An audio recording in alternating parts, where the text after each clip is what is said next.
सबसे पहले एलियास को लिफाफा मिला। ये उसके दरवाजे पर पड़ा था। पता बहुत सुंदर लिखावट में हाथ से लिखा हुआ।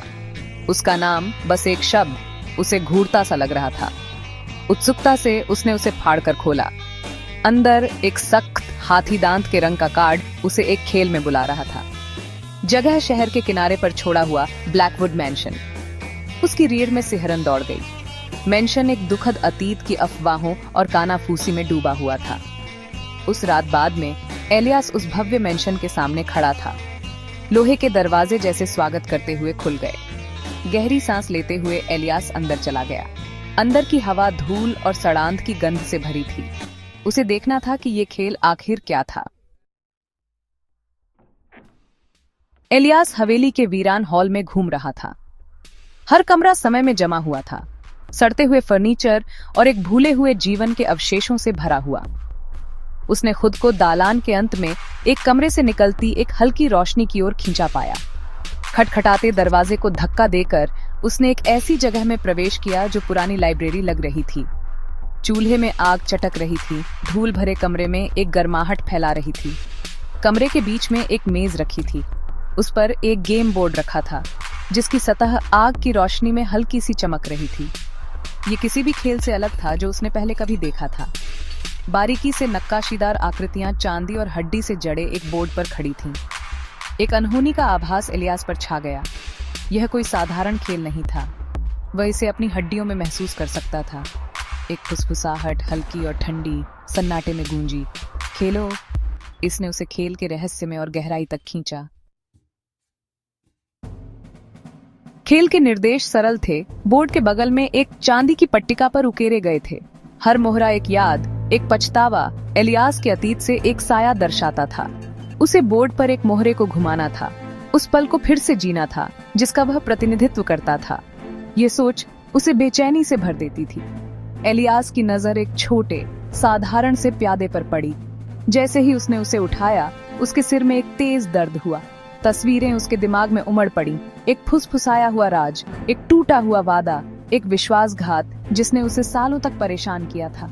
उसे अपने दोस्त का चेहरा याद आया। आंखें दुख और आरोपों से भरी हुईं। कांपते हाथों से एलियास ने अपना पहला कदम बढ़ाया। उसने प्यादे को बोर्ड पर रखा और जैसे ही उसने ऐसा किया, हवा भारी हो गई। एलियास अंधेरे में डूब गया, अपने अतीत के भूतों से घिरा हुआ। अंधेरा उस पर छा गया, अनदेखी आंखों और फुसफुसाते आरोपों से भरा हुआ। उसके अंदर दहशत पैदा हुई जो उसे निगलने की धमकी दे रही थी। फिर गेम बोर्ड पर एक हल्की रोशनी टिमटिमाई, आगे के रास्ते को रोशन करती हुई। एलियास घुटन भरे अंधेरे से किसी भी तरह बचने के लिए बेताब खेल पर ध्यान केंद्रित किया। वह अगले मोहरे के लिए पहुंचा, एक चांदी का घोड़ा जो अवज्ञा की मुद्रा में जमा हुआ था।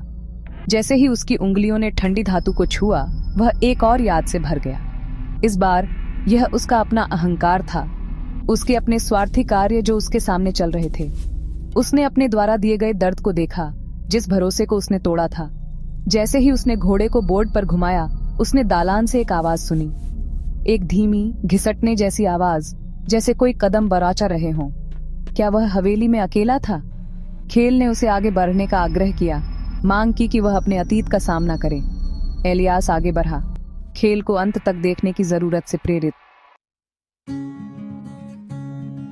खेल जारी रहा।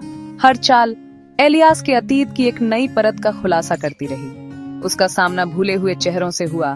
हर एक की गई गलती, छूटे हुए मौके, न लिए गए रास्ते की याद दिलाता था। हवा पछतावे और दुहक से भर गई, उसे अपने अतीत के बोझ से दबा रही थी। उसने एक ऊंट उठाया, उसकी चिकनी सतह उसकी हथेली से ठंडी थी। इस बार याद एक गहरे नुकसान से भरी थी।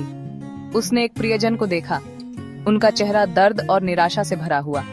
उसने वहां रहने, आराम देने, उनका बोझ कम करने में अपनी खुद की विफलता देखी। फुसफुसाहट तेज हो गई। उसके चारों ओर एक द्वेषपूर्ण हवा की तरह घूम रही थी। उन्होंने उसकी विफलताओं का ताना मारा, उसे उसके द्वारा दिए गए दर्द की याद दिलाई। एलियास ने अपने हाथों को अपने कानों पर दबाया, आवाजों को रोकने की कोशिश की, लेकिन वे अपरिहार्य थीं। उसने ऊंट को घुमाया। मोहरे के बोर्ड के खिलाफ क्लिक की आवाज हवेली के भयानक सन्नाटे में गूंज रही थी। एलियास एक बुरे सपने में फंस गया था, अपने जीवन के सबसे बुरे पलों को फिर से जीने के लिए मजबूर। एलियास आखिरी मोहरे के सामने खड़ा था। एक अकेला राजा बोर्ड के किनारे पर खड़ा था। उसके अतीत का बोझ उस पर पड़ा, उसे अपने वजन के नीचे कुचलने की धमकी दे रहा था। वह जानता था कि इस मोहरे को हिलाने से उसका सामना उसके अतीत के व्यक्ति से होगा, जिस व्यक्ति को उसने सबसे ज्यादा चोट पहुंचाई थी। एक गहरी सांस लेते हुए वह राजा के लिए पहुंचा। जैसे ही उसकी उंगलियों ने मोहरे को पकड़ा, कमरा उसके चारों ओर घुल गया। उसने खुद को एक परिचित गली में खड़ा पाया। हवा बारिश और पछतावे की खुशबू से भरी हुई थी। और फिर उसने उसे देखा। वह टिमटिमाती स्ट्रीट लैंप के नीचे खड़ी थी।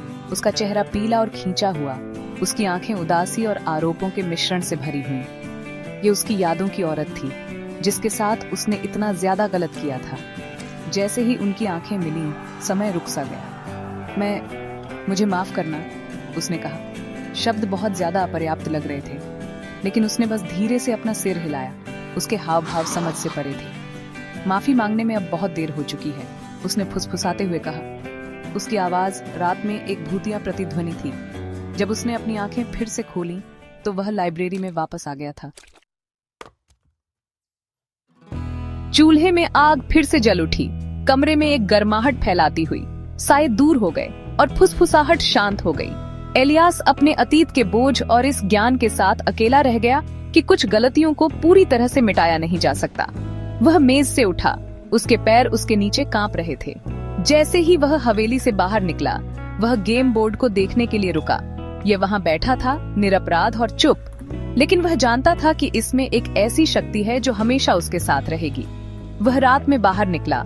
ठंडी हवा उसकी त्वचा के खिलाफ एक स्वागत योग्य राहत थी।